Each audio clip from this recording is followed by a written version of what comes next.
Hello dear students, कैसे हैं आप लोग। मैं सौरभ खरकवाल आप लोगों का बहुत बहुत स्वागत करता हूं हमारे इस फिजिक्स के यूट्यूब चैनल पे। आप लोग अगर क्लास 12th के स्टूडेंट हैं तो हम लोगों ने इलेक्ट्रिक चार्ज एंड फील्ड पहला चैप्टर स्टार्ट किया हुआ है। आप लोग हमारी प्लेलिस्ट में जाइए, उधर पे आप लोगों ने अगर इससे पुरानी वीडियोस नहीं देखी हैं या आपको लगता है कि आप भूल चुके हो तो आप जाके उनको रिवाइज करिए। बाकी हमारी जो वीडियोज़ हैं रेगुलर 6 बजे आती हैं हर दिन, अगर नहीं आती है तो किसी न किसी टाइम पर पक्का अपलोड हो जाएगी। ये मेरा कॉन्टैक्ट नंबर है। जो चीज़ें मैं पढ़ाता हूँ इनके आप लोगों को फ्री ऑफलाइन नोट्स ग्रुप में हमने एक बना रखा है, वहाँ पर प्रोवाइड करता हूँ। तो आप लोग मुझसे कॉन्टैक्ट करिए और बोलिए कि सर मुझे ग्रुप में ऐड होना है, मैंने मेहनत करनी है, तो मैं आप लोगों को ग्रुप में ऐड कर दूंगा, जहाँ पे रेगुलर वीडियोस के लिंक उसके साथ साथ उस वीडियो का ऑफलाइन जो भी नोट्स है वो मैं प्रोवाइड करूंगा। ठीक है, तो आज का जो टॉपिक है हमारा बच्चों वो है इलेक्ट्रिक फील्ड। तो इलेक्ट्रिक फील्ड के अंदर इलेक्ट्रिक फील्ड इंटेंसिटी पढ़ेंगे और इसके कुछ न्यूमेरिकल्स देखेंगे। तो आज हम लोग इतना काम करने वाले हैं। ठीक है, तो सबसे पहले बात करते हैं कि इलेक्ट्रिक फील्ड होता क्या है। तो इलेक्ट्रिक फील्ड अगर आपने समझना है तो सबसे पहले बात करते हैं फील्ड की। फील्ड का मतलब क्या समझते हो बताओ। फील्ड का मतलब होता है एरिया, है ना। हर इंसान का, आप लोगों की अगर मैं बात करूं, वैसे तो अभी इंसान क्या है सिटी की तरफ जा रहे हैं, कंक्रीट के जंगल में रह रहे हैं, लेकिन जब भी कभी आप अपने गांव जाओगे तो आपके पास काफ़ी अच्छी खासी, आपने देखना आपके पूर्वजों ने आपके मम्मी पापा को, ठीक है, दादा लोगों ने दी होगी ज़मीन, वो आपको देंगे, फिर आप अपने छोटी आने वाली पुश्तों को दोगे। लेकिन कहीं ना कहीं आपके पास एक बहुत अच्छी ज़मीन होगी आपके गाँव में जिसमें आपका हक होगा, और उस ज़मीन के अंदर आपकी बिना परमिशन के कोई अतिक्रमण नहीं कर सकता है। मतलब आपकी ज़मीन को कोई एक्स्ट्रा हड़प नहीं सकता है और ना आप किसी की ज़मीन को हड़प सकते हो। तो आपका एक दायरा है, उस दायरे के अंदर आप अपनी सब्जियां लगा सकते हो, प्लांट लगा सकते हो, पेड़ पौधे लगा सकते हो, कुछ भी आप लगा सकते हो। तो इसको बोलते हैं हम फील्ड। और हर इंसानों का जो हमारा फील्ड होता है एक डेफिनिट होता है। डेफिनिट का मतलब कि हमारी जो बाउंड्री है वो फिक्स होगी, ना हम उससे ज़्यादा आगे बढ़ सकते हैं, ना उसके हम अंदर किसी को आने दे सकते हैं। समझ में आ रहा है ना। तो ऐसे ही करके हम लोग पढ़ने वाले हैं आज इलेक्ट्रिक फील्ड के बारे में। ठीक है, चीज़ों को आराम से समझना, कोई दिक्कत नहीं है। देखो प्यार से समझेंगे ना चीज़ों को तो मज़ा आता है, पता है, इंटरेस्ट जगाना पड़ता है ना। तो मान लो कुछ चीज़ों को समझने के लिए, ठीक है, मान लो ये एक बाउंड्री टाइप की है। हो सकता है कि हर किसी का खेत अलग अलग टाइप का हो, फील्ड अलग अलग टाइप का हो। अब किसी के यहाँ कुछ बोलते हो, किसी के यहाँ कुछ बोलते हो, मैं फील्ड बोलूँगा। फील्ड मतलब आपकी जो ज़मीन है, ठीक है ना। तो मान लो कि ये आपकी इतनी पूरी एक ज़मीन है, ठीक है, और ये ज़मीन में आप लोगों ने एक मकान बना के रखा है। ठीक है, एक मकान बनाया आपने इस ज़मीन में यहाँ पे। ठीक है, तो मकान जैसा कुछ दिखता है तो मैं इधर दिखाता हूँ। नहीं है इसमें मकान तो नहीं है, तो कोई दिक्कत नहीं।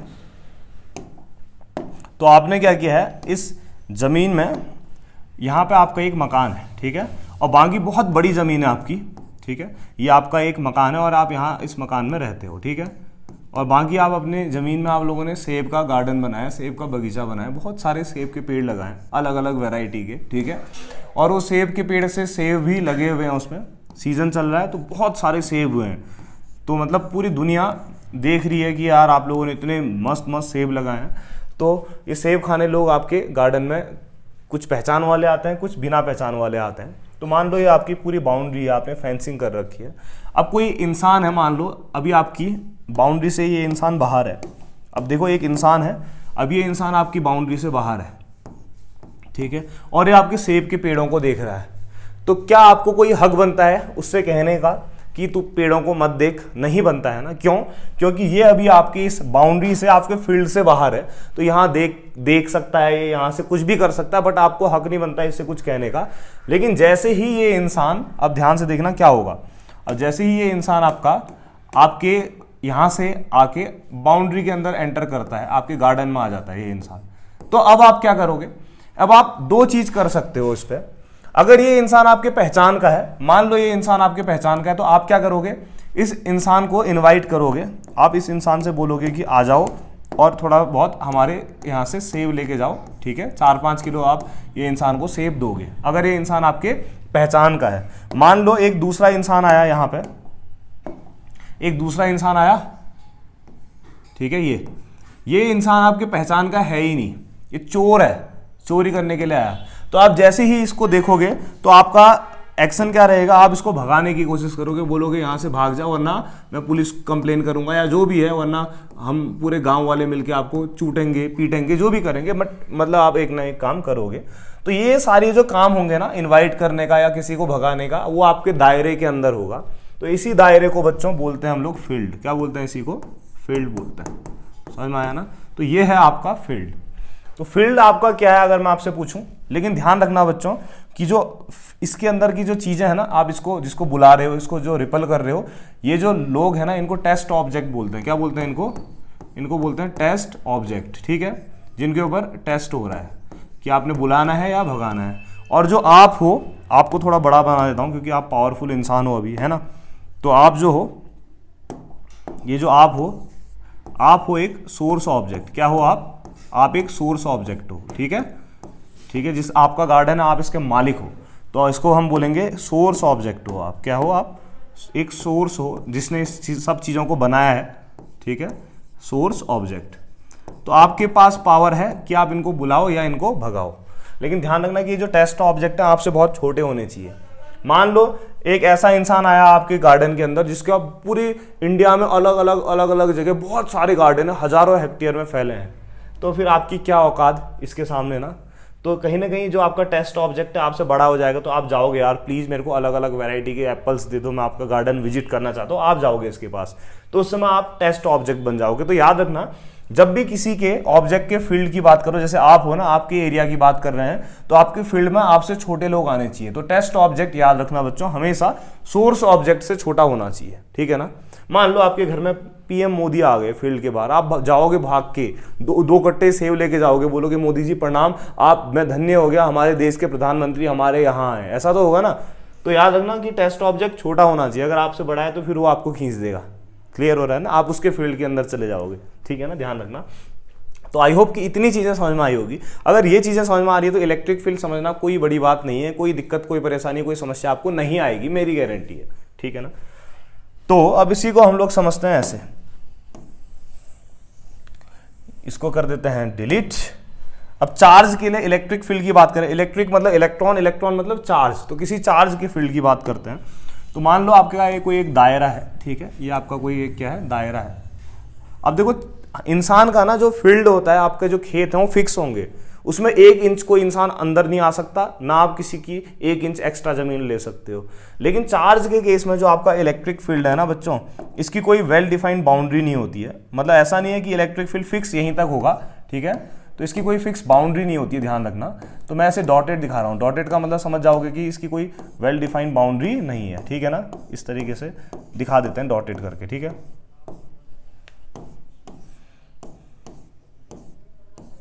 अब मान लो ये जो आपका फील्ड है ना, ये किसी चार्ज का फील्ड है, ठीक है। तो यहां पर अब मैं कोई दिखा देता हूं चार्ज, अलग कलर से दिखाते हैं। तो यहां पर को आपके पास एक चार्ज है, इसको लिख लेते हैं प्लस क्यू, इसको कहते हैं हम लोग सोर्स चार्ज, सोर्स चार्ज, ठीक है। तो इस सोर्स चार्ज का ये फील्ड है। फील्ड मतलब इसका अपना एरिया है जहां पे ये एक बहुत पावरफुल इंसान है।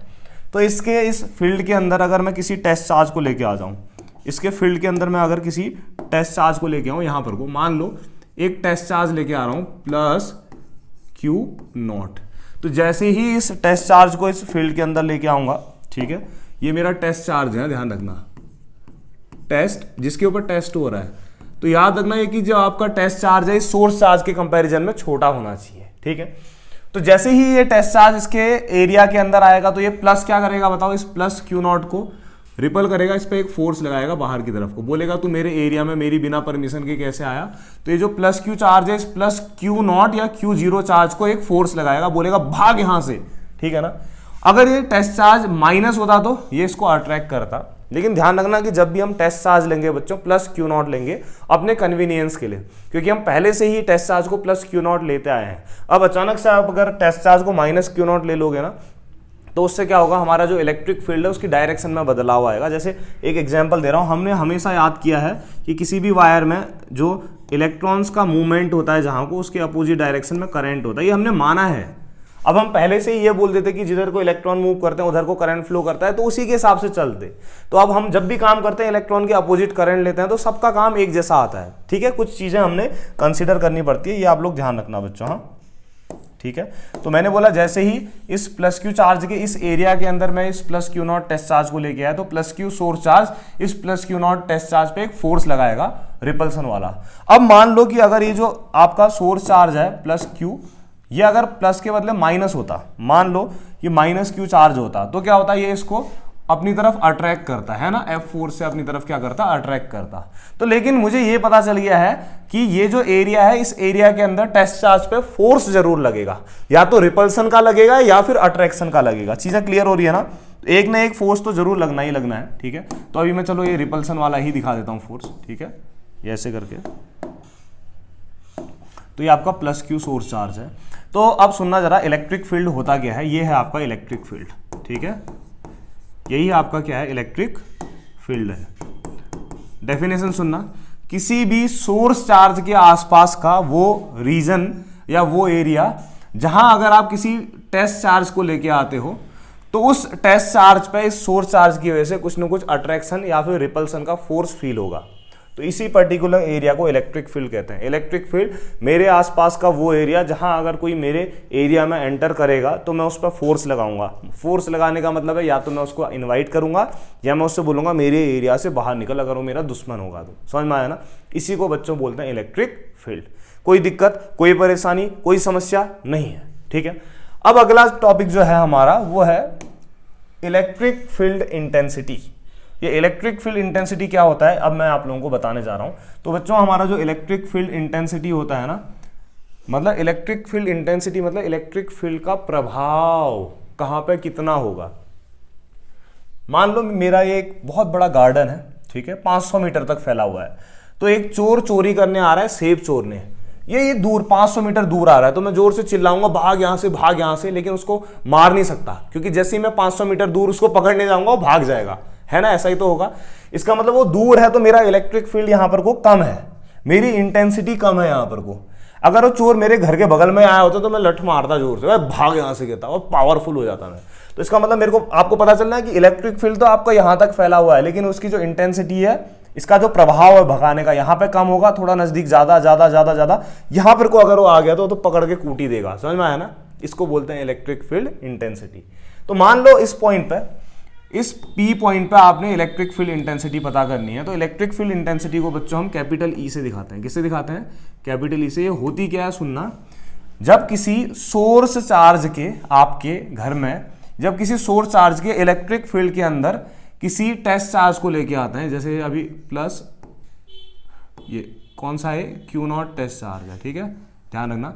जब भी किसी सोर्स चार्ज के इलेक्ट्रिक फील्ड के अंदर किसको, किसी टेस्ट चार्ज को हम लेके आते हैं तो सोर्स चार्ज क्या करेगा, उस टेस्ट चार्ज पे फोर्स लगाएगा। तो इस सोर्स चार्ज ने उस टेस्ट चार्ज पे जो भी फोर्स लगाया है वो फोर्स और किस पे लग रहा है, टेस्ट चार्ज पे लग रहा है, और उस टेस्ट चार्ज का जो रेशियो होता है बच्चों, इसी को इलेक्ट्रिक फील्ड इंटेंसिटी कहते हैं। ई से दिखाते हैं। समझ में आया क्या होती है इलेक्ट्रिक फील्ड इंटेंसिटी। किसी भी सोर्स चार्ज की इलेक्ट्रिक फील्ड के अंदर किसी भी पॉइंट पे अगर आप कोई टेस्ट चार्ज लेके आओगे तो ये इस पर फोर्स लगाएगा, या तो रिपल्सन का या अट्रैक्शन का, डिपेंड करता है, सेम नेचर है, अपोजिट। तो इस टेस्ट चार्ज पे लगने वाला फोर्स और इस टेस्ट चार्ज का जो रेशियो है, इसी को इलेक्ट्रिक फील्ड इंटेंसिटी कहते हैं। क्लियर हो गया ना, कोई दिक्कत कोई परेशानी। लेकिन ध्यान रखना, एक बात बताई थी मैंने आपको कि जो आपका टेस्ट चार्ज है आपके इस सोर्स चार्ज से बहुत छोटा होना चाहिए। तो इसी के आगे एक चीज लिखते हैं बच्चों, एक लिमिटेशन लिखते हैं, LIM मतलब लिमिट। लिमिटेशन ये है कि आपका जो टेस्ट चार्ज है ना क्यू नॉट, ये बहुत छोटा होना चाहिए। तो टेंस टू 0 लिखा है। टेंस टू 0 का मतलब कि टेस्ट चार्ज आपका 0 नहीं होना चाहिए, 0 के आसपास, मतलब इसके कंपैरिजन में छोटा होना चाहिए। अगर ये बड़ा होगा तो ये इसको रिपल कर देगा। समझ में आ रहा है ना, इसलिए मैंने limit Q nought tends to 0 लिखा है। अब बहुत सारे बच्चों को ये ध्यान रखना कि फोर्स एक वेक्टर क्वांटिटी है। अगर आपका फोर्स एक वेक्टर क्वांटिटी है तो क्या आपका इलेक्ट्रिक फील्ड भी वेक्टर क्वांटिटी होगा, ऑब्वियस है। तो इसको वेक्टर फॉर्म पे ऐसे लिखोगे, E vector equal to limit Q nought tends to 0। इसका मतलब सिर्फ ये है कि आपका चार्ज सोर्स चार्ज से छोटा होना चाहिए। एफ वेक्टर मतलब इस पे लगने वाला फोर्स और टेस्ट चार्ज का रेशियो। अब बहुत सारे बच्चों को ये लिमिट वाली चीज पसंद नहीं होती है, तो आप एक काम करना और करके ऐसे लिख देता हूं मैं सीधे कि आपका जो इलेक्ट्रिक फील्ड है ई वेक्टर किसके बराबर होता है, जो भी टेस्ट चार्ज पे फोर्स लग रहा है और जो आपका टेस्ट चार्ज का रेशियो है इसके बराबर होता है। आप डायरेक्ट ये याद कर लेना, लेकिन बस आपके दिमाग में रहना चाहिए कि जो क्यू नॉट है ना ये बहुत छोटा होगा सोर्स चार्ज के कंपैरिजन में। हाँ, अगर ये चीज भूल जाओगे तो फिर बच्चों दिक्कत हो जाएगी। समझ में आया ना, कोई दिक्कत तो नहीं है। अब ये इलेक्ट्रिक फील्ड वेक्टर क्वांटिटी है तो इसकी डायरेक्शन कहाँ को होगी, तो बच्चों आपका इलेक्ट्रिक फील्ड की डायरेक्शन वहीं को होती है जहां पे इस टेस्ट चार्ज पे फोर्स लग रहा होता है। देखो टेस्ट चार्ज पे यहाँ को फोर्स लग रहा है ना, तो आपका जो इलेक्ट्रिक फील्ड है ना ई वेक्टर, इसकी जो डायरेक्शन होगी इसी की तरफ को होगी जहां को आपका ये फोर्स लग रहा है। समझ में आ गया ना। तो direction of electric field is always along the direction of force. ठीक है ना, ठीक हो गया। अब इसकी यूनिट की बात करते हैं। इलेक्ट्रिक फील्ड की यूनिट क्या होगी, एसआई यूनिट। हाँ, थोड़ा अलग कलर के पेन से लिखते हैं।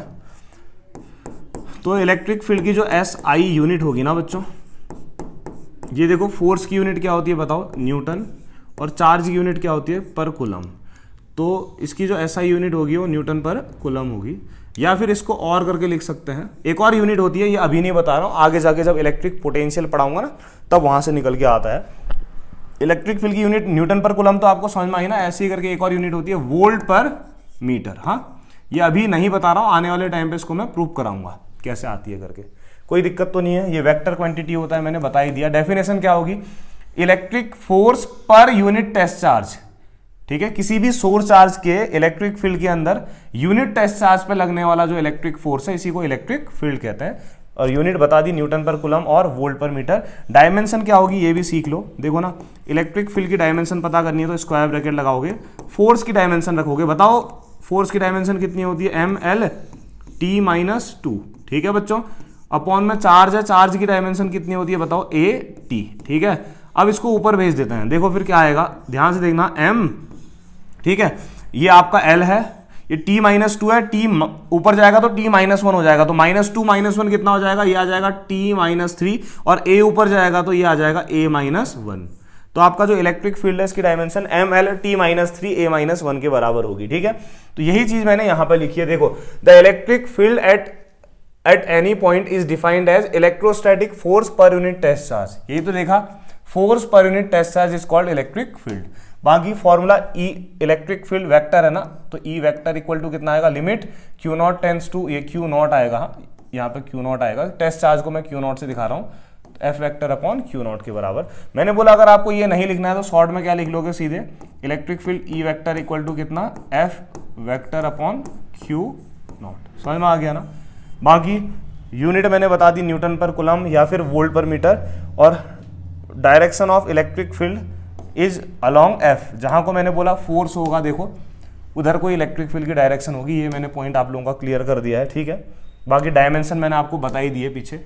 अब इससे कुछ न्यूमेरिकल्स कर लेते हैं। ठीक है, इतना समझ में आया ना, आराम से समझना, कोई जल्दीबाजी करनी ही नहीं है।